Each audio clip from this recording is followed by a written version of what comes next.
मोहम्मद सबीर ने नकली पनीर की फैक्ट्री खोल रखी थी। मोहम्मद आसिफ नकली मावा मार्केट में बेचने आ रहा था। अख्तर नकली मिठाई सप्लाई कर रहा था। राजेंद्र नकली दूध दिल्ली में बेचता था। और अब सबके सब पकड़े गए। अक्टूबर में नवरात्र, करवा चौथ, दशहरा, दिवाली जैसे त्योहार आते हैं। दूध, पनीर, मिठाई, इन सब की डिमांड बढ़ जाती है और मिलावटखोर इसी बढ़ती डिमांड का फायदा उठाते हैं। मिलावट का कारोबार इसी सीजन में शुरू हो जाता है, लेकिन अब यूपी में मिलावटखोरों की पहचान और इलाज दोनों का काम शुरू हो चुका है। रायबरेली में ये पनीर प्लांट मोहम्मद साबिर का है। यही साबिर नकली पनीर बनाता था। रायबरेली से लखनऊ बड़ी बड़ी दुकानों को सप्लाई करता था। ये पनीर भी नकली है, पनीर बनाने वाला दूध भी नकली।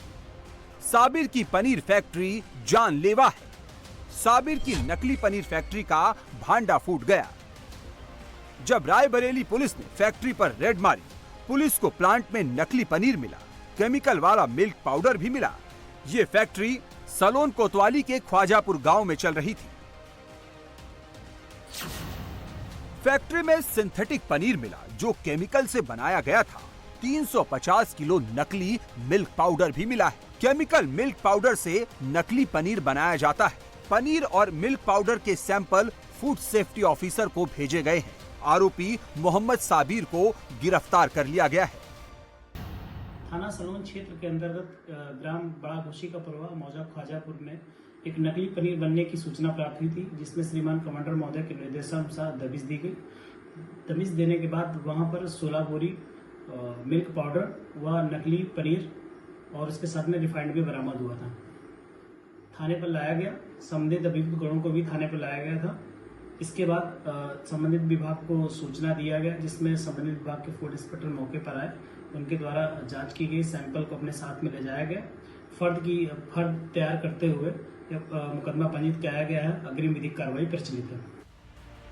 अब बागपत की ये कार देखिए। कार की डिग्गी मावे के पैकेट से फुल है। अब कार की बैक सीट पर नजर डालिए। सीट पर ऊपर नीचे मावा के पैक भरे हैं। ये कार मोहम्मद आसिफ खान की है और ये मावा नकली है। आसिफ ये मावा दिल्ली एनसीआर में सप्लाई करने वाला था। फूड सेफ्टी विभाग ने एक्शन लिया। जेसीबी से गड्ढा खोदा गया। नकली मावे को मिट्टी में दफन कर दिया गया। अक्टूबर में हिंदुओं के एक के बाद एक बड़े त्योहार मनाए जाते हैं। इस वक्त पूरे देश में स्वीट्स की डिमांड हाई होती है। मावे से ही ज्यादातर स्वीट्स बनाया जाता है।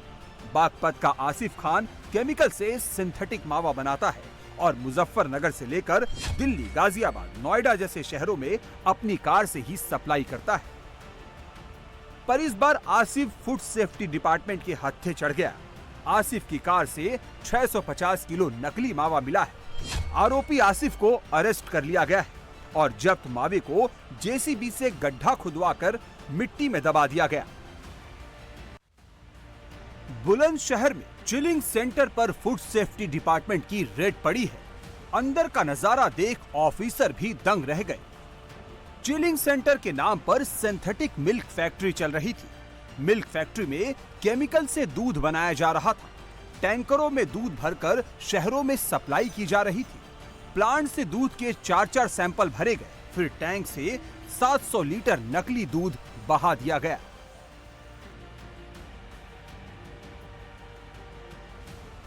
बुलंदशहर के गुलावटी थाना इलाके में चिलिंग सेंटर के नाम पर नकली दूध का कारोबार किया जा रहा था। फूड सेफ्टी विभाग ने अवैध फैक्ट्री का भंडाफोड़ किया है। यही वो प्लांट है जहां पर खाद्य विभाग की टीम देर रात आई थी और छापेमार कार्रवाई की गई थी। खाद्य विभाग के अधिकारियों का कहना है कि यहाँ पर कुछ दूध मिलावट का मिला था। यहाँ पर कुछ केमिकल और कुछ पाउडर मिला था, जिससे ये ऑयल मिला था, जिससे ये दूध तैयार किया जाता है और आसपास के क्षेत्र दिल्ली एनसीआर में सप्लाई किया जाता है।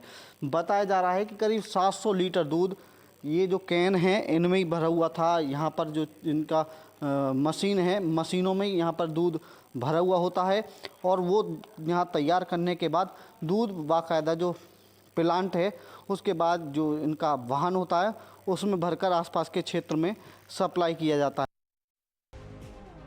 खुशहालपुर गांव में ये अवैध फैक्ट्री बड़े शातिर तरीके से चलाई जा रही थी। आसपास के इलाके से थोड़ा बहुत दूध खरीदा जाता था। इसी असली दूध में फैक्ट्री में बना केमिकल वाला नकली दूध मिला दिया जाता था, जिससे किसी को पता ना चल सके। जब रेड पड़ी तो इसका खुलासा हुआ। गांव में एक व्यक्ति चिलिंग सेंटर चला रहा था, राजेंद्र सिंह उर्फ गौरव, और ये व्यक्ति उस चिलिंग सेंटर की आड़ में कुछ नकली दूध का काम भी कर रहा था। तो इसे रात हमारी टीम ने रफे हाथों वहाँ पे पकड़ा है। ये रिफाइंड तेल और मिल्क पाउडर और कुछ अन्य केमिकल्स मिला के थोड़ा सा नकली दूध बना रहा है और उसको बाकी जो कलेक्शन से दूध है उसमें मिला के उसको सप्लाई कर रहा था। अब हरदोई से आई ये तस्वीरें देखिए, दुकान का नाम पढ़िए। दुकान का नाम बीज भंडार, चल रहा नकली खाद का कारोबार। एग्रीकल्चर डिपार्टमेंट की रेड पड़ी और नकली खाद का खुलासा हो गया।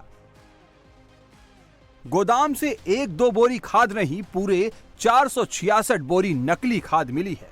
नकली खाद का कारोबार संडीला के टिकरा दाऊदपुर गांव में चल रहा था। दुकान में डीएपी, एनपीके और नकली यूरिया बेची जा रही थी। जब रेड पड़ी तो दुकानदार अपनी दुकान छोड़कर फरार हो गया, जिसके बाद अधिकारियों ने दुकान से खाद के सैंपल लिए और नकली खाद और दुकान को सील कर दिया। यूपी में मिलावटखोरों के हौसले बुलंद हैं, वो भी तब जब सीएम योगी मिलावटखोरी के खिलाफ कड़े कदम उठा रहे हैं। योगी ने साफ ऑर्डर दे रखा है, लोगों की सेहत से खिलवाड़ करने वालों पर सख्त एक्शन लिया जाए। यूपी में मिलावटखोरों पर अब और शिकंजा कसा जा सकेगा। फूड सेफ्टी और मेडिकल डिपार्टमेंट जांच के लिए नई लैब बढ़ा रहा है। अब यूपी के हर मंडल में एक सुपर स्पेशलिटी लैब होगी।